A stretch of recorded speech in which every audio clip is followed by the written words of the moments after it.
दोस्तों 1 जुलाई 2025 की रात को एस्ट्रोनॉमर ने चिली में अटलास टेलीस्कोप का उपयोग करते हुए कुछ असामान्य देखा। जुपिटर के ऑर्बिट के ठीक पीछे एक छोटा सा बिंदु। पहले तो ये एक सामान्य ऑब्जर्वेशन जैसा लगा कि बस एक एस्ट्रॉयड या कॉमेट सौरमंडल से होकर गुजर रहा था, लेकिन कुछ ही घंटों में वैज्ञानिकों को एहसास हुआ कि वे कुछ असाधारण देख रहे हैं। एक कॉमेट जो हमारे सौरमंडल से नहीं बल्कि तारों के बीच मौजूद किसी और दुनिया से आया था। इसे 3I एटलस नाम दिया गया। ये बर्फीला यात्री अब तक खोजा गया तीसरा इंटरस्टेलर ऑब्जेक्ट है और इसके पता लगने के कुछ ही दिनों बाद ये वैश्विक खगोलीय सनसनी बन गया है।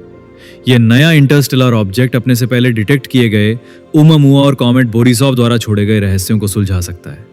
तो आइए पता लगाते हैं इंटरस्टेलर स्पेस से आए इस नए मेहमान के बारे में। तो हमारे सौरमंडल में अधिकांश कॉमेट, एस्ट्रॉयड और ग्रह सूर्य की परिक्रमा एलिप्टिकल पाथ पे करते हैं और उनकी गति सूर्य के गुरुत्वाकर्षण के खिंचाव से संतुलित होती है। लेकिन 3I एटलस बहुत तेज गति से चल रहा है, सूर्य के सापेक्ष लगभग 70 किलोमीटर प्रति सेकंड। ये अपने स्थान पर सौरमंडल के पलायन वेग से बहुत अधिक है। ऐसी गति से यात्रा करने वाली वस्तु गुरुत्वाकर्षण से बंधी नहीं हो सकती। इसका मतलब ये हमारे सौरमंडल से बस गुजर रही है। इस ट्रेजेक्टरी को सबसे अच्छा हाइपरबोलिक के रूप में बताया गया है और इसका आकार गणितीय रूप से ऑर्बिटल एक्सेंट्रिसिटी द्वारा परिभाषित किया गया है। उदाहरण के लिए एक सर्कुलर ऑर्बिट की एक्सेंट्रिसिटी 0 होती है, एक इलिप्स 0 और 1 के बीच आता है और एक पैराबोलिक एस्केप ट्रेजेक्टरी ठीक 1 होती है और 1 से ऊपर की कोई भी ट्रेजेक्टरी हाइपरबोलिक होती है। और 3I एटलस की ऑर्बिटल एक्सेंट्रिसिटी 6 से भी ज्यादा है, जिसका मतलब है कि ये इंटरस्टेलर स्पेस से हमारे सौरमंडल में आया है। अब सवाल यह है कि हमें कैसे पता चला कि 3I एटलस एक कॉमेट है। दोस्तों, ये अंतरिक्ष में तेजी से तैरती हुई महज एक सूखी चट्टान नहीं है। ये एक आईसी ऑब्जेक्ट है जो सूर्य की गर्मी पड़ने पर स्पष्ट रूप से प्रतिक्रिया करता है। जैसे ही सूर्य का प्रकाश इसकी सतह को गर्म करता है तो इसकी अस्थिर बर्फ सब्लिमेट होने लगती है, जिससे गैस और धूल निकलती है जो कोमा और कभी कभी पूंछ बनाती है। 3I एटलस के प्रारंभिक रिसर्च ने इस ऑब्जेक्ट के चारों ओर एक हल्की धुंधली सी स्थिति के मौजूद होने का सुझाव भी दिया और दुनिया भर में किए गए 100 से ज्यादा ऑब्जर्वेशन से जल्द ही कोमा और टेल के अस्थायी संकेतों की पुष्टि हो गई। इससे यह पता चलता है कि ये एक कॉमेट है। इंटरनेशनल एस्ट्रोनॉमिकल यूनियन ने इसके सक्रिय बर्फीले स्वभाव को पहचानते हुए अपने वर्गीकरण को C/2025 में अपडेट किया। यहाँ C बताता है कि ये ऑब्जेक्ट एक नॉन पीरियोडिक कॉमेट है, जिसका अर्थ है कि इसके एक प्रेडिक्टेबल ऑर्बिट में वापस आने की उम्मीद नहीं है। और 2025 उस वर्ष को दर्शाता है जिसमें कॉमेट की खोज की गई थी। दोस्तों, वर्तमान में अनुमान है कि इसका व्यास 5 से 50 किलोमीटर के बीच है, जबकि ओumuamua का डायमीटर लगभग 400 मीटर था। अपनी खोज के समय 3I एटलस पृथ्वी से लगभग 67 करोड़ किलोमीटर दूर था और इसने जुपिटर की कक्षा में प्रवेश किया। 3I एटलस से पहले केवल 2 इंटरस्टेलर ऑब्जेक्ट्स की पुष्टि की गई थी और ये दोनों एक दूसरे से अलग थीं। पहला ओumuamua था, जिसे अक्टूबर 2017 में खोजा गया था। इसके बाद फिर साल 2019 में 2I बोरिसॉव आया, जिसमें एक चमकदार कोमा, एक लंबी पूंछ और कार्बन बेस बर्फ थी। ओumuamua और बोरिसॉव ने साथ मिलकर खुलासा किया कि इंटरस्टेलर ऑब्जेक्ट्स अलग अलग हो सकते हैं, कुछ चट्टानी और रहस्यमय तो कुछ बर्फीले। और अब 3I एटलस एक तीसरा डेटा पॉइंट देता है जो ये समझने के लिए महत्वपूर्ण है कि इनमें से कौन सा ऑब्जेक्ट सामान्य है और कौन सा असामान्य। लेकिन हबल और जेम्स वेब स्पेस टेलीस्कोप से लिए गए डेटा से कुछ ऐसी जानकारी मिली है जो हमारे सोच से भी बाहर है, क्योंकि पहली बार जब वैज्ञानिकों ने इसकी चमक को देखा तो उन्हें लगा ये चमक कॉमेट में मौजूद धूल के कारण सूरज की रोशनी के परावर्तित होने से आ रही है। लेकिन फिर ऑब्जर्वेशंस और कैलकुलेशन से यह पता चला कि इसकी सतह पर मौजूद धूल के पार्टिकल्स की डेंसिटी इतनी है ही नहीं जो सूरज की रोशनी को ब्लॉक करके रिफ्लेक्ट करे। मतलब ये कि यहाँ डस्ट पार्टिकल्स बहुत ही कम है, जिसके कारण यहाँ बनने वाले धूल के बादल लगभग ट्रांसपेरेंट हैं। इससे वैज्ञानिकों के सामने ये सवाल आया कि 3I एटलस से ये लाइट कैसे आ रही है। तो दोस्तों, हार्वर्ड यूनिवर्सिटी के प्रसिद्ध खगोलविद प्रोफेसर एवी लोएब ने यह समझाया कि 3I एटलस के चारों तरफ मौजूद जो धूल का बादल है वो इतना पतला है कि सूरज की रोशनी को ब्लॉक करके ज्यादा लाइट को रिफ्लेक्ट नहीं कर सकता। और उन्होंने बताया कि ऐसे इंटरस्टेलर ऑब्जेक्ट्स लगभग 10,000 साल में ही हमारे सौरमंडल में आते हैं, जो काफी रेयर है। लेकिन ये तो कुछ भी नहीं, वैज्ञानिक तो तब हैरान रह गए जब उन्होंने इससे आने वाली लाल रंग की लाइट को देखा। ये कुछ हमारे सौरमंडल के काइपर बेल्ट में मौजूद अराकोथ एस्टेरॉयड से मिलता है। ऐसा तब होता है जब अरबों सालों से कॉस्मिक रेज के कारण इन ऑब्जेक्ट्स में कॉम्प्लेक्स ऑर्गेनिक मटेरियल की परत जम जाती है। लेकिन प्रोफेसर लोएब के अनुसार ये हो सकता है ये लाइट कोमेट की खुद की लाइट हो, क्योंकि इसे सूरज की लाइट को रिफ्लेक्ट करने के लिए मैनहट्टन आइलैंड के बराबर होना चाहिए। इसका मतलब हो सकता है वो कोई न्यूक्लियर इंजन से चलने वाला एलियन यान हो जो हमारे सौरमंडल की स्टडी करने आया हो।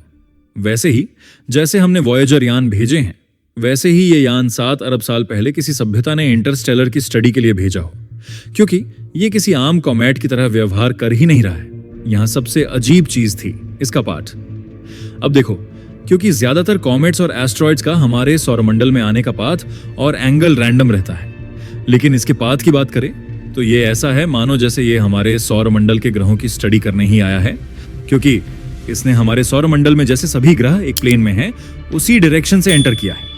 अब देखो, जब हमने वॉयेजर को भेजा था तो वैज्ञानिकों ने उसका पार्ट ऐसा रखा था जिससे वो ज्यादा ग्रहों के करीब से निकलकर उनकी स्टडी कर सके। वो भी एक प्लेन में आगे बढ़ रहा था, ना ऊपर ना नीचे। उसी तरह ये 3i एटलस मंगल, शुक्र, बृहस्पति और सूरज के करीब से गुजरेगा। लेकिन बाकी वैज्ञानिक प्रोफेसर एवी लोएब की इस थ्योरी को सही नहीं मानते। उनका मानना यह है कि फिलहाल हमारे पास इतना डाटा नहीं है जिससे वो किसी निष्कर्ष तक पहुंच सके कि ये एक नेचुरल कॉमेट है या फिर एलियन शिप। लेकिन जब यहां एक स्पेक्ट्रम में वाटर आइस को डिटेक्ट किया गया तो उससे ये लगा कि जरूर ये एक नेचुरल कॉमेट है, क्योंकि आमतौर पर जब कोई वस्तु पानी की बर्फ से बनी होती है तो उसका स्पेक्ट्रम एक जानी पहचानी बनावट दिखाता है। ये एक फिंगरप्रिंट की तरह है। जब वैज्ञानिकों ने उस स्पेक्ट्रम का गहराई से और विस्तार से विश्लेषण किया, खासकर नॉइज स्पेक्ट्रम यानी प्रकाश में छोटे छोटे उतार चढ़ाव का पैटर्न, तो उन्हें एक अजीब बात नजर आई। वो ये कि जहां पानी बर्फ का मॉडल बताता है कि सिग्नल नीचे गिरना चाहिए, वहां वो ऊपर बढ़ रहा है, और जहां मॉडल कहता है कि प्रकाश की तीव्रता बढ़नी चाहिए, वहां वास्तव में वह गिर रही है।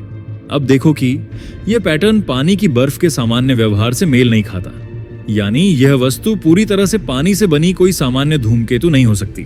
तो ऐसा लगता है कि या तो इसमें कुछ और तत्व या सामग्री मौजूद है जो इस पैटर्न को बदल रही है, या फिर यह पूरी तरह से कुछ और ही प्रकार की वस्तु है जो अब तक देखी गई किसी भी वस्तु से अलग है। और आमतौर पर धूमकेतु जब सूर्य के पास आते हैं तो उनकी बर्फ वाष्पित होती है और वह एक बड़ी गैसी पूंछ बनाते हैं। लेकिन 3i एटलस ऐसा नहीं कर रहा। इसकी सतह में होने वाला इरोजन बहुत ही मामूली, मतलब कि नानोमीटर से भी कम है, यानी कि ना के बराबर। और ऐसा होना बहुत ही अजीब है। और सबसे बड़ी बात होगी कि 3i एटलस 29 अक्टूबर 2025 को सूर्य के पास से गुजरने के बाद अपने एक्सपेक्टेड ट्रेजेक्टरी से भटकता है, यानी उसकी दिशा में कोई अजीब बदलाव आता है। तो यह संकेत हो सकता है कि इस पर कोई गैर प्राकृतिक शक्ति या तकनीक काम कर रही है, क्योंकि ऐसा पहले भी हो चुका है। जब साल 2017 में जब पहला इंटरस्टेलर ऑब्जेक्ट ओमुआमुआ आया था, उसने भी सूर्य के पास से गुजरने के बाद थोड़ी लेकिन अजीब सी तेजी दिखाई थी, जिसे केवल गुरुत्वाकर्षण से पूरी तरह समझाया नहीं जा सका। इसकी खोज के कुछ ही समय बाद आपने देखा होगा वीडियोस और न्यूज में दावे होने लगे कि एलियंस धरती पर आ रहे हैं, और इन दावों ने तो खूब सुर्खियां भी बटोरी। तो क्या यह कॉमेट नहीं बल्कि कुछ आर्टिफिशियल है, या यहां तक कि एलियन तकनीक हो सकता है? इतना होने के बाद नासा को खुद फैक्ट्स के साथ सामने आकर इन अटकलों को खारिज करना पड़ा। अब ये एलियन यान है, इस बात का शक कैसे हुआ? देखो, आमतौर पर ऐसे कमेट्स एक अंडाकार रास्ते में चलते हैं, लेकिन 3i एटलस का ट्रैक न केवल उलझा हुआ था, बल्कि वो किसी इंटेलिजेंट कंट्रोल जैसा लग रहा था, जैसे वो हमारे सौर मंडल के ग्रहों की स्टडी के लिए आया हो। और जब ये पृथ्वी के नजदीक आया तो कुछ रेडियो टेलीस्कोप्स में अचानक सिग्नल इंटरफेरेंस रिकॉर्ड की गई। अब नासा ने इसे कॉस्मिक रेडिएशन कहकर टाल दिया, लेकिन कुछ इंडिपेंडेंट रिसर्चर्स का दावा है कि इसमें पैटर्न था, जैसे कोई मैसेज भेजा जा रहा हो। और सबसे रहस्यमयी बात, नासा ने पहले इसे नॉर्मल कॉमेट कहा, लेकिन जब लोगों ने सवाल उठाने शुरू किए तो उन्होंने इसके डेटा को क्लासिफाइड कर दिया। लेकिन क्यों? क्या वो कुछ छुपा रहे हैं? और इसकी गति अब तक खोजे गए किसी भी इंटरस्टेलर ऑब्जेक्ट्स से कहीं ज्यादा है। अब क्योंकि वैज्ञानिक भी ये जानना चाहते हैं कि ये क्या है और कहां से आया है, और इसकी केमिस्ट्री और गतिविधि का अध्ययन करके हम दूसरे सौरमंडलों में ग्रहों और धूमकेतुओं के निर्माण की प्रक्रिया को बेहतर तरीके से समझ सकते हैं। लेकिन फिर हार्वर्ड यूनिवर्सिटी में गैलीलियो प्रोजेक्ट के निदेशक एवी लोएब ने एक बिल्कुल अलग थ्योरी प्रस्तुत की। उन्होंने अपने एक वैज्ञानिक पेपर और ब्लॉग पोस्ट में लिखा कि शुरू में इस वस्तु की कोई स्पष्ट टेल नहीं दिखी और इसका मार्ग भी कुछ हद तक असामान्य था। उन्होंने कहा कि यदि यह वस्तु सूर्य के पीछे जाते समय कोई दिशा परिवर्तन दिखाती या अगर इसमें गैसों का उत्सर्जन बिल्कुल नहीं होता तो यह संभावित रूप से एक कृत्रिम वस्तु हो सकती है, शायद कोई एलियन यान जिसे किसी और सभ्यता ने भेजा हो। एलियंस के आने की इतनी कंट्रोवर्सी होने के बाद नासा को फैक्ट्स और डेटा के साथ सामने आना पड़ा। नासा के वैज्ञानिकों ने 3I एटलस का अध्ययन किया, जमीन पर मौजूद दूरबीनों से, हबल स्पेस टेलीस्कोप से और जेम्स वेब स्पेस टेलीस्कोप से। इन सभी से स्टडी करने पर भी परिणाम एक जैसे थे, और वो ये कि यह कॉमेट जैसा दिखता है और ये कॉमेट जैसा व्यवहार करता है, और सभी साक्ष्य ये बताते हैं कि यह एक प्राकृतिक धूमकेतु है। और जैसे जैसे यह सूर्य के करीब आया, वैज्ञानिकों ने देखा कि इसकी सतह पर बर्फ पिघलने लगी और गैस तथा धूल की पूंछ बन गई, ठीक उसी तरह जैसा अन्य कॉमेट्स में होता है। और स्पेक्ट्रोस्कोपिक एनालिसिस में पानी की बर्फ और कार्बन डाइऑक्साइड पाई गई। लेकिन चौंकाने वाली बात यह थी कि इसमें कार्बन डाइऑक्साइड और पानी का अनुपात हमारे सौरमंडल के धूमकेतुओं से काफी अलग था, और इसमें मौजूद धूल के कणों ने प्रकाश को भी अलग तरह से परावर्तित किया, जिससे इसका पोलराइजेशन साइन अलग हो गया। इसमें कुछ भी ऐसा नहीं था जो इसके आर्टिफिशियल ऑब्जेक्ट होने की ओर इशारा करता हो, बल्कि यह दूसरे स्टार सिस्टम्स की प्राकृतिक विविधता को दर्शाता है। तो क्या यह हमारे लिए खतरा हो सकता है? नासा ने यह भी स्पष्ट किया कि 3I एटलस से हमें कोई खतरा नहीं है। इसकी सबसे करीबी दूरी लगभग 170 मिलियन मील रहेगी, जो कि पूरी तरह से सुरक्षित है। यह मार्स, बृहस्पति और वेनस ग्रह के पास से गुजरेगा, लेकिन किसी से भी टकराने वाला नहीं है। नासा ने यह भी बताया कि कॉमेट्स का व्यवहार अक्सर अजीब ही होता है। ये कभी तेजी से चमकते हैं, कभी धुंधले हो जाते हैं। ये सब बर्फीले पिंडों की सामान्य भौतिकी का हिस्सा है। इसमें हमें और क्या मिला? दोस्तों, ये धूमकेतु पहले के 2 इंटरस्टेलर ऑब्जेक्ट से भी अलग है। ओमुआमुआ में कोई पूंछ नहीं थी जिससे बहस छिड़ गई थी कि ये एक एलियन यान है। बोरिसोव दिखने में एक सामान्य धूमकेतु जैसा था, और 3I एटलस इन दोनों के बीच आता है। यह धूमकेतु जैसा व्यवहार करता है, लेकिन इसमें कुछ रासायनिक और प्रकाशीय अनोखे गुण हैं। यह विविधता ही वैज्ञानिकों के लिए सबसे ज्यादा रोमांचक है। हर नया इंटरस्टेलर ऑब्जेक्ट हमें यह जानने में मदद करता है कि क्या हमारी सौर प्रणाली की बनावट सामान्य है या अनोखी। दोस्तों, नासा के परसिवियरेंस रोवर ने हाल ही में मंगल से एक ऐसी तस्वीर भेजी है जिसने वैज्ञानिकों को पूरी तरह चौंका दिया है। यह तस्वीर मंगल ग्रह के आसमान में एक हल्के धुंधले से धब्बे को दिखाती है, और यहीं पर दिखाई देता है 3I एटलस, यानी अब तक खोजा गया तीसरा इंटरस्टेलर ऑब्जेक्ट। और वैज्ञानिकों का कहना है कि इसका सबसे करीबी अध्ययन केवल मार्स ऑर्बिटर्स ही कर सकते थे, क्योंकि जब 3I एटलस कॉमेट पृथ्वी के सबसे करीब होगा तब इसकी पृथ्वी से दूरी लगभग 30 करोड़ किलोमीटर होगी, और तब यह सूरज की दूसरी साइड में होगा, जिससे पृथ्वी से इसे ऑब्जर्व करना मुश्किल होगा। इसीलिए जब यह मंगल के करीब पहुंचा तो वैज्ञानिकों ने वहां मौजूद रोवर और ऑर्बिटर्स को इसकी स्टडी करने के लिए तैयार रखा था। पर जब यूरोपियन स्पेस एजेंसी के एक्सोमार्स ने अपने एक विशेष कैमरे से 3I एटलस की तस्वीरें ली, जिसमें 3I एटलस एक धुंधले सफेद बिंदु की तरह नजर आ रहा है, लेकिन इतनी दूर से कॉमेट के कोमा और न्यूक्लियस में फर्क करना आसान नहीं है, क्योंकि कॉमेट का कोमा हजारों किलोमीटर तक फैला हो सकता है, और नासा के मार्स ऑर्बिटर्स ने भी इसकी स्टडी की होगी। मगर फिलहाल नासा के शटडाउन के कारण वो डेटा अभी जारी नहीं हुआ है। हो सकता है कुछ दिनों में 3I एटलस की नई तस्वीरों के साथ ये डेटा हमें देखने को मिल जाए। दोस्तों, जब 3I एटलस मंगल के पास से गुजरा तब परसिवियरेंस रोवर ने एक और दिलचस्प चीज रिकॉर्ड की। रोवर ने मंगल ग्रह के आसमान में एक ऑब्जेक्ट को बहुत ही तेज गति से जाते हुए देखा, और इस टाइम लैप्स वीडियो में देखा जा सकता है कि एक धुंधला ऑब्जेक्ट बहुत ही तेज गति से चल रहा है। कहा जा रहा है कि यह ऑब्जेक्ट ही 3I एटलस कॉमेट हो सकता है। वैज्ञानिकों ने यह नोट किया कि 3I एटलस की कोई स्पष्ट टेल नहीं दिख रही थी, जो कि आमतौर पर धूमकेतुओं की पहचान होती है। हालांकि जैसे जैसे यह सूरज के पास आया, एक पतली और बेहद कमजोर टेल दिखाई देने लगी। दोस्तों, वैज्ञानिकों ने इस ऑब्जेक्ट पर पोलैरिमेट्रिक अवलोकन किए। अब देखो, जब सूरज की रोशनी किसी ऑब्जेक्ट से टकराती है तो वह हर दिशा में बिखरती है, लेकिन कुछ स्थितियों में वह रोशनी एक विशेष दिशा में संगठित हो जाती है। इसे ही हम पोलराइजेशन कहते हैं। और यही पोलराइजेशन वैज्ञानिकों को उस धूल या गैस के बारे में बताता है जिससे वह रोशनी टकराई थी। लेकिन 3I एटलस ने जो पोलराइजेशन दिखाया वो किसी भी धूमकेतु से अलग है। इसका नेगेटिव पोलराइजेशन लगभग 3% तक मापा गया, और वो भी केवल 6.5 डिग्री के फेज एंगल पर। यह अब तक देखा गया सबसे अधिक नेगेटिव पोलराइजेशन है। इसका मतलब है कि इस कॉमेट के चारों ओर मौजूद धूल हमारे सौर मंडल की किसी भी धूल से बिल्कुल अलग है। शायद ये ज्यादा खुरदुरी है, ज्यादा अनियमित है, या फिर किसी अज्ञात तत्व से बनी हुई है, क्योंकि यह संकेत करता है कि 3I एटलस एक ऐसे वातावरण में बना होगा जो न सिर्फ हमारे सौर मंडल से अलग है, बल्कि शायद किसी दूर के स्टार सिस्टम या हमारी आकाशगंगा के ठंडे किनारे से आया होगा। तो अगर ये किसी और स्टार सिस्टम में बना होगा तो इससे हमें बहुत कुछ नई जानकारी मिल सकती है। जैसे अगर ये किसी बाइनरी स्टार के पास बना हो तो हम जान सकते हैं कि वहां ग्रहों में तत्व कैसे बनाते हैं और किस तरह के बनते हैं, वहां अल्ट्रावायलेट रेज का क्या असर होता है, वहां किस तरह के मेटल्स बनते हैं। जैसे कि हमें अब तक 3I एटलस कॉमेट में निकेल के होने के सबूत मिले हैं, जबकि आयरन के होने का कोई ठोस सबूत नहीं मिला है। इसका मतलब यह है कि या तो 3I एटलस में आयरन है ही नहीं, या फिर बहुत ही ज्यादा कम मात्रा में है। लेकिन दोस्तों, हमारे सौर मंडल के कॉमेट्स में आयरन और निकेल दोनों पाए जाते हैं। हमारे सौर मंडल के कॉमेट्स में अगर आयरन 96% है तो निकेल 4% होता है। तो सवाल उठता है, क्या यह वाकई एक नेचुरल धूमकेतु है या नहीं? दोस्तों, जब नासा के हबल स्पेस टेलीस्कोप ने 21 जुलाई 2025 को इस ऑब्जेक्ट को देखा, तब यह पृथ्वी से लगभग 45 करोड़ किलोमीटर दूर था। हबल ने इसकी तस्वीर ली। इन अवलोकनों से हबल वैज्ञानिकों ने इसके नाभिक का अनुमान लगाया, जिससे यह पता चला कि यह लगभग 300 मीटर से लेकर 5.5 किलोमीटर तक का होगा। इसके बाद दूसरे और ज्यादा powerful telescope James Webb space telescope को इसकी तरफ घुमाया गया, और 6 अगस्त को डॉक्टर मार्टिन कार्डनर की अगुवाई में एक अध्ययन किया गया, जिसमें जेम्स वेब टेलीस्कोप के स्पेक्ट्रोग्राफ का उपयोग कर इस धूमकेतु की संरचना और रासायनिक तत्वों को मापा गया।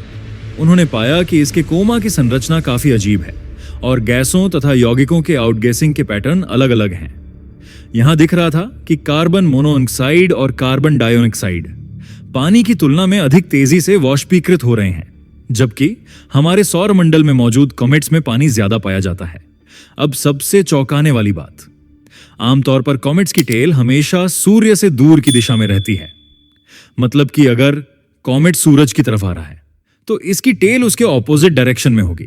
लेकिन इस अध्ययन में पाया गया कि एक चौंकाने वाली मात्रा में धूल सूर्य की दिशा में निकल रही है। मतलब उससे निकलने वाला जेट उसी दिशा में है जिधर कॉमेट जा रहा है। यह काफी अजीब था, क्योंकि ऐसा होते पहली बार देखा गया है, और हबल और जेम्स वेब टेलीस्कोप ही नहीं, बल्कि नासा का ट्रांजिटिंग एक्सोप्लैनेट सर्वे सैटेलाइट यानी टेस ने भी इस कॉमेट की खोज में मदद की। वैसे तो यह अंतरिक्ष में एक्सोप्लैनेट्स की खोज करता है, लेकिन यह केवल एक्सोप्लैनेट्स ही नहीं खोजता, बल्कि छोटे ऑब्जेक्ट्स जैसे कॉमेट्स भी इसकी नजर में आते हैं। पर टेस से जुड़े वैज्ञानिकों ने पाया कि उनके पास इस धूमकेतु का रिकॉर्ड तो मई से ही मौजूद था। 7 मई से 2 जून के बीच टेस ने इसे कई कंपोजिट डीप स्टैक इमेजेस में देखा।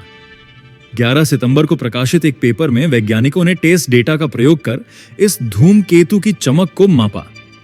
उन्होंने पाया कि टेस्ट के एक डिटेक्टर द्वारा रिकॉर्ड की गई औसत चमक दूसरे एस्ट्रोनॉमर्स द्वारा मापी गई चमक के समान ही थी।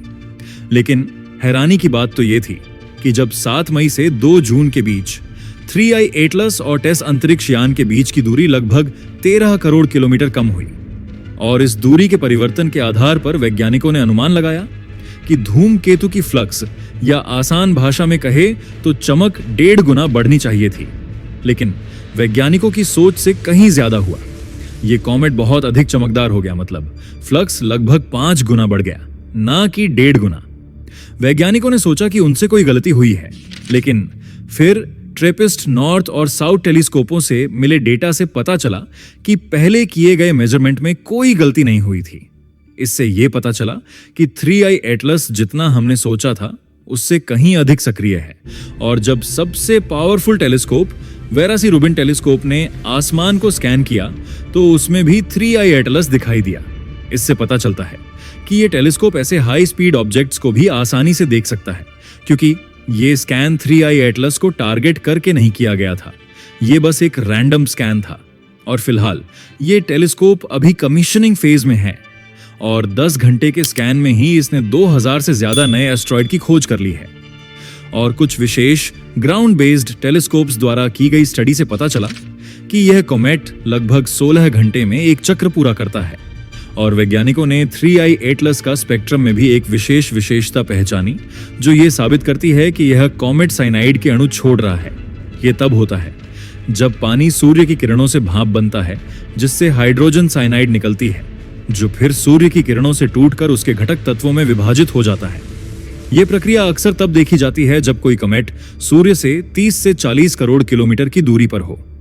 वैज्ञानिकों ने अनुमान लगाया कि जब यह धूमकेतु लगभग 40 करोड़ किलोमीटर दूरी पर था तब यह लगभग 800 सेक्सटिलियन साइनाइड अणु प्रति सेकंड छोड़ रहा था, जो कि हमारे सौरमंडल के कई कॉमेट्स की तुलना में कम मात्रा है। और इसके कोमा में कार्बन और साइनाइड के अनुपात को मापते हुए वैज्ञानिकों ने 3I एटलस को कार्बन चैन डिप्लेटेड कॉमेट कहा है। मतलब इसमें लंबी कार्बन चैन जैसे कार्बन 2, कार्बन 3 बहुत कम मात्रा में है। और सबसे दिलचस्प बात यह है कि बोरिसोव कॉमेट में भी यह विशेषता देखी गई थी। जब स्विफ्ट टेलीस्कोप से 3I एटलस की स्टडी की गई तो वैज्ञानिकों को वहां पानी के होने के संकेत मिले। हालांकि कॉमेट्स में पानी होना कोई नई बात नहीं है। ज्यादातर कॉमेट्स बर्फ से ही बने होते हैं और जब वो सूर्य के पास आते हैं तो पानी और वाष्प रिलीज करते हैं। लेकिन यहां चौंकाने वाली बातें ये थी कि 3I एटलस 40 किलोग्राम पानी प्रति सेकंड्स रिलीज कर रहा है, जबकि यह सूरज से 45 से 50 करोड़ किलोमीटर दूर था, जहां सूरज के कारण बर्फ का सब्लिमेट होना थोड़ा मुश्किल है। यह देखकर वैज्ञानिक भी हैरान रह गए कि ऐसा कैसे हो रहा है। दोस्तों, जब 7-8 सितंबर की रात के दौरान जब चंद्र ग्रहण हो रहा था, खगोल प्रेमियों ने आकाश की ओर देखा और नामीबिया से गेरोल्ड रामेन ने इस धूमकेतु की एक तस्वीर ली जिसमें वह हरा रंग का दिखाई दे रहा था। यह खोज वैज्ञानिकों द्वारा उस समय पुष्टि नहीं की गई थी, लेकिन यह ध्यान देने लायक है क्योंकि हमारे सौर मंडल में कॉमेट्स हरे तब दिखते हैं जब वे डाइएटॉमिक कार्बन 2 जैसी संरचना रिलीज करते हैं जो सूर्य की किरणों से ऊर्जा ग्रहण कर 518 नैनोमीटर की वेवलेंथ पर फ्लोरेसेंस करती हैं। लेकिन हैरानी की बात यह है कि 3I एटलस को अभी कार्बन चेन डिप्लेटेड माना गया है, मतलब इसमें कार्बन 2 कम मात्रा में है। तो ऐसे में इस हरे रंग का होना अजीब है। हो सकता है कि हाल में कार्बन 2 का उत्पादन बढ़ा हो, लेकिन इसे साबित करने के लिए और रिसर्च की जरूरत है। देखो, जब 3I एटलस हमारे सौरमंडल में आया तब से वैज्ञानिक इसकी स्टडी करके इससे ज्यादा जानकारी निकाल रहे हैं और रिसर्चर्स ने इसकी रिवर्स ट्रेजेक्टरी से पता लगाया कि ये लाखों सालों में कहां से गुजरा है और क्या दूर मौजूद किसी स्टार ने इसे हमारी तरफ मोड़ दिया। इसके लिए रिसर्चर्स ने गाया टेलीस्कोप के DR3 डेटा का उपयोग किया और समय में 1 करोड़ साल पहले गए और 3I एटलस कहां से आया होगा ये पता लगाया। लेकिन ये कैसे किया? देखो, गाया टेलीस्कोप के DR3 डेटा में लगभग 2 अरब स्टार्स की ब्राइटनेस, वेलोसिटी, रेडियस, मास आदि डेटा को रिकॉर्ड करके रखा गया है। इससे वैज्ञानिकों को स्टार मोशन को 3D में मैप करना पॉसिबल हो पाया है। इसी का उपयोग करते हुए रिसर्चर्स ने 3I एटलस की 1 करोड़ साल पहले तक की ट्रेजेक्टरी देखी और पाया कि अपनी इस 1 करोड़ साल की यात्रा में 3I एटलस 93 स्टार्स के करीब से निकला है और उनमें से 62 तारे ऐसे थे जिनकी ऐसी संभावना है कि उन्होंने 3I एटलस की ट्रेजेक्टरी में बदलाव किया होगा। इसके लिए रिसर्चर्स ने उन तारों के मास, 3I एटलस से उनकी दूरी और दोनों के बीच की रिलेटिव स्पीड को ध्यान में रखा। लेकिन जब वैज्ञानिकों ने इसकी और डिटेल में स्टडी की तो पाया कि इन 62 तारों में से केवल 25 तारे ही ऐसे थे जिनके करीब से जब 3I एटलस गुजरा तो उनके बीच की दूरी 1 पार्सेक से भी कम थी, मतलब लगभग 3 लाइट ईयर से कम। और चौंकाने वाली बात यह है कि लगभग 16 लाख साल पहले 3I एटलस एक ड्वार्फ स्टार के करीब से गुजरा था। तब इनके बीच की दूरी लगभग 7.5 अरब किलोमीटर थी और इसने 3I एटलस की गति में मात्र 0.5 मीटर प्रति सेकंड का ही बदलाव किया होगा, जो कि बहुत ही कम है या कहे कि ना के बराबर है। मतलब इससे यह पता चलता है कि कम से कम 1 करोड़ सालों में तो 3I एटलस की ट्रेजेक्टरी को किसी स्टार ने मोड़कर हमारी तरफ नहीं भेजा है। और चौंकाने वाली बात यह है कि ये 1 करोड़ सालों में कभी हमारे सूरज के करीब नहीं आया, क्योंकि ऑड क्लाउड से कुछ ऑब्जेक्ट सूरज के चक्कर लगाते हैं और इनका ऑर्बिटल पीरियड, मतलब कि सूरज का एक चक्कर लगाने एक समय हजारों सालों का होता है। उदाहरण के लिए नियोवाइस कॉमेट, इसका ऑर्बिटल पीरियड 6800 साल है। ऑड क्लाउड का अब तक का देखा गया सबसे बड़ा कमेट है बर्नर्डिनेली बर्नस्टीन, जिसका ऑर्बिटल पीरियड 3.5 लाख साल का है, और एक कमेट है साइडिंग स्प्रिंग, जिसका ऑर्बिटल पीरियड 10 लाख साल का है, जो साल 2014 में मंगल ग्रह के पास से गुजरा था। तो इसका मतलब यह है कि 3I एटलस कमेट ही ऑड क्लाउड से नहीं आया है, क्योंकि वैज्ञानिकों के अनुसार ये कॉमेट हमारे सोलर सिस्टम के बनने से भी पहले का है, और ना ही ये हमसे सबसे करीब के स्टार सिस्टम प्रॉक्सिमा सेंटरी से आया है। और कैलकुलेट किया जाए तो 1 करोड़ साल पहले ये 3I एटलस कमेट हमसे 20 से 30 लाइट ईयर दूर रहा होगा। देखो, अगर 3I एटलस थिक डिस्क में बना तो उसमें निकेल ज्यादा मात्रा में कहां से आया? क्योंकि निकेल भी भारी धातु है जो थिक डिस्क में बहुत कम मात्रा में होगी। एक थ्योरी ये है कि हो सकता है ये 3I एटलस कॉमेट ही ऐसी जगह में बना हो जहां सुपरनोवा विस्फोट हुआ हो, जिससे निकेल और आयरन रिलीज हुए हों। ऐसी जगह में बनने वाले कॉमेट्स में ऐसे हैवी एलिमेंट्स ज्यादा मात्रा में पाए जा सकते हैं। एक दूसरी थ्योरी ये है कि 3I एटलस किसी और स्टार सिस्टम में बना हो और वहां से थिक डिस्क में पनहुचा हो और उसके बाद हमारी तरफ आया हो। चलिए एक और पॉसिबिलिटी समझते हैं कि क्या ये किसी और गैलेक्सी से हमारी गैलेक्सी में आया है। देखो, गैलेक्सीज की एस्केप वेलोसिटी कई 100 किलोमीटर प्रति सेकंड होती है। उदाहरण के लिए हमारी मिल्की वे गैलेक्सी की एस्केप वेलोसिटी लगभग 550 किलोमीटर प्रति सेकंड है। मतलब अगर आपको मिल्की वे गैलेक्सी से बाहर जाना है तो आपको 550 किलोमीटर प्रति सेकंड से ज्यादा की गति से जाना होगा, और 3I एटलस की स्पीड इससे लगभग 9 गुना कम है। इसका साफ मतलब यह है कि यह हमारी गैलेक्सी के ही किसी क्षेत्र में ही बना है और वहीं से निकलकर हमारे करीब पहुंचा है।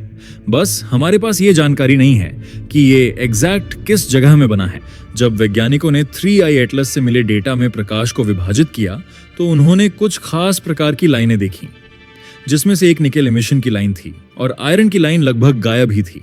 अब यहाँ चौंकाने वाली बात यह थी कि लगभग हर कमेट्स में निकेल और आयरन साथ में पाए जाते हैं, क्योंकि दोनों का गठन समान खगोलीय प्रक्रियाओं में हुआ होता है। लेकिन 3I एटलस में केवल निकेल का दिखना और आयरन का ना दिखना एक बड़ा संकेत था कि ये धूमकेतु बाकियों से बिल्कुल अलग है। जैसे कि जब ओमुआमुआ हमारे सौर मंडल में आया था, तब वैज्ञानिकों ने देखा था कि उसमें कोई टेल या कोमा मौजूद नहीं था, और क्योंकि इसमें से कोई गैस नहीं निकल रही थी, जिसके कारण इसमें निकेल और आयरन को डिटेक्ट नहीं किया जा सका। देखो, जब वैज्ञानिकों ने केक-2 के स्पेक्ट्रम से 3I एटलस की स्टडी की तो पाया कि इसमें निकेल का उत्सर्जन इस धूमकेतु के कोर के बहुत नजदीक कॉन्सेंट्रेटेड था, और वैज्ञानिकों ने इससे साइनाइड गैस को भी निकलते हुए डिटेक्ट किया, और दोनों गैसों का पैटर्न यह दर्शा रहा था कि निकेल गैस किसी यौगिक से निकल रही है जो बहुत आसानी से गर्मी में टूट जाता है। फिर वैज्ञानिकों ने देखा कि 3I एटलस के कोर के पास कार्बन और ऑक्सीजन आधारित गैसें जैसे कार्बन मोनोऑक्साइड और साइनाइड भी निकल रही है, जिससे वैज्ञानिकों ने यह अनुमान लगाया कि यह गैस निकेल टेट्राकार्बोनिल के कारण निकल रही हो सकती है, क्योंकि यहां पृथ्वी पर देखा गया है कि निकेल टेट्राकार्बोनिल एक बहुत ही अस्थिर गैस है जो तापमान बढ़ने पर तुरंत टूटकर निकेल और कार्बन मोनोऑक्साइड रिलीज करती है। इससे यह संकेत मिलता है कि 3I एटलस पर कुछ अननोन मेटल मौजूद हो सकता है। लेकिन सबसे चौंकाने वाली बात है यहां निकेल टेट्राकार्बोनिल का होना, क्योंकि एक तो यह प्राकृतिक अवस्था में नहीं पाया जाता बल्कि इंडस्ट्रियल प्रोसेस में बनता है। यहां पृथ्वी में इसका निर्माण मोल्ड प्रोसेस से होता है, जिसका उपयोग शुद्ध निकेल निकालने में किया जाता है। इसका उपयोग सेमीकंडक्टर इंडस्ट्री में होता है, और सबसे चौंकाने वाली बात तो यह है कि इसका उपयोग सुपर एलॉयज बनाने में होता है, और इसके उपयोग से जो निकेल आधारित सामग्री बनती है उनका उपयोग उच्च तापमान को झेलने, इंजन पार्ट्स और टरबाइन ब्लेड्स बनाने में होता है। इससे शक और बढ़ जाता है कि हो सकता है 3I एटलस एक एलियन स्पेसशिप हो। हालांकि वैज्ञानिकों ने डायरेक्ट निकेल टेट्राकार्बोनिल के मौजूद होने की पुष्टि नहीं की है, बल्कि 3I एटलस के गैस स्पेक्ट्रम की स्टडी से ऐसा अनुमान लगाया है, और वैज्ञानिकों के अनुसार इसकी और स्टडी से हम जान पाएंगे कि यह किससे बना हुआ है। इसके बारे में आपको क्या लगता है, कमेंट में बताओ। नासा द्वारा डेटा ना रिलीज करने के कारण ही एलियन वाली थ्योरी और वायरल हो रही है। ऐसा होने का एक कारण यह भी है कि नासा एलियन से जुड़ी जानकारी हमेशा छुपाता रहा है। अगली वीडियो में आपको इसी बारे में बताएंगे, जब नासा ने एलियन लाइफ के प्रूफ को माना और फिर यह सब गलत है कहकर सब छुपा दिया। तो अगर आपको यह वीडियो दिलचस्प लगी हो तो वीडियो में लाइक, कमेंट जरूर करें, और हां, सब्सक्राइब करना ना भूलें। तो मिलते हैं अगली वीडियो में एक और नई खोज, एक और अद्भुत जानकारी के साथ।